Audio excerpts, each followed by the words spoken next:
안녕하세요. 통합진보당 청년국회의원 김재현입니다. 그리고 저는 이 문건이 제출되었던 2011년 6월에 한대련에서 집행위원장으로 활동을 했고, 또 같은 달에 반값등록금 국민본부에서 공동집행위원장으로 일했었던 경험이 있습니다. 당시를 회상해 보면 상황은 이러합니다.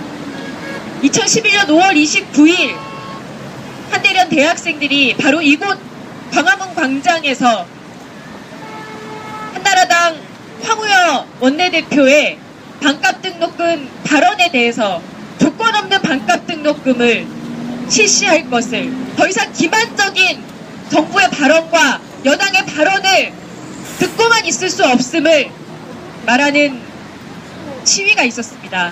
그 후에 매일같이 6월 한 달 동안 내내 촛불 시위가 이곳 광화문 일대에 대학생들과 많은 시민들의 참여로 이루어졌던 적을 기억하고 있습니다. 바로 그 문건은 그 시위가 발생한 지 정확히 3일 만에 작성되었습니다. 이 문건에서는 여권에서 반값 등록금을 정치적으로 이용하려 한다고 얘기하고 있지만, 실제로 야권에서 이용하고 있다고 얘기하고 있지만, 실제로 민주당에서 손학규 대표가 처음으로 반값 등록금 시위에 참여했었던 것은 6월 6일이며 그때 학생들은 민주당의 반값 등록금에 대한 입장이 불분명하다며 야유를 보냈던 것을 기억하고 있습니다.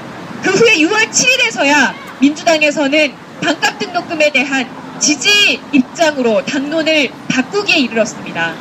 다시 말하면 국정원에서 이 문건을 작성했던 6월 1일에는 아직 야권이 이 반값 등록금을 정치적으로 민감한 사안으로 활용하기에도 이전이며, 어떠한 국민적 분위기가 이렇게까지 이 국정원에서 관심을 줄 만큼 번지기 이전이라고 말씀드리고 싶습니다. 이 말인 즉슨 국정원이 이 문건을 통해서 단순히 어떤 정보를 지적하는 정도가 아니라 이후에 대학생들을 시작으로 온 국민적으로 퍼져나갈 반정부, 정부를 규탄하는 시위에 대해서 사전 봉쇄하고 차단하려고 하는 그런 무서운 계획하에 작성되었다고밖에 의심이 되지 않습니다.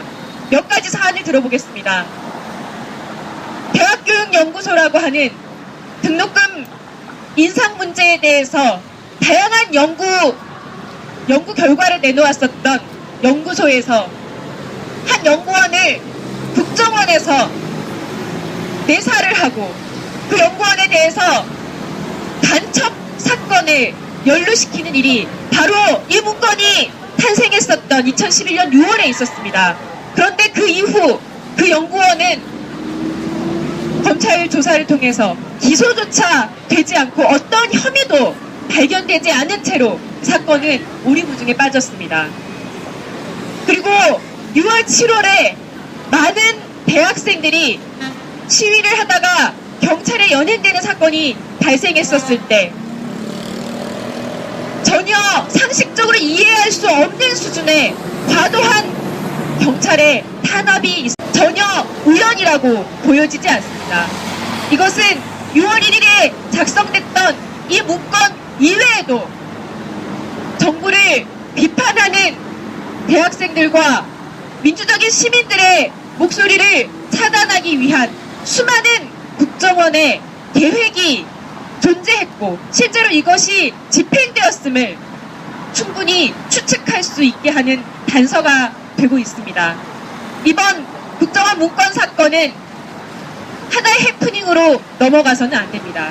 반드시 검찰이 엄정한 조사를 하고, 이 문건 작성자가 현재 청와대에서 근무하고 있는 것까지 드러난 만큼 박근혜 대통령이 직접 이 청와대에서 근무하는 국정원 직원들을 포함해서 정확하게 사실관계를 확인하고 직접 사과하는 것이 이 문제를 풀어내는 기본적인 수순이라고 생각합니다.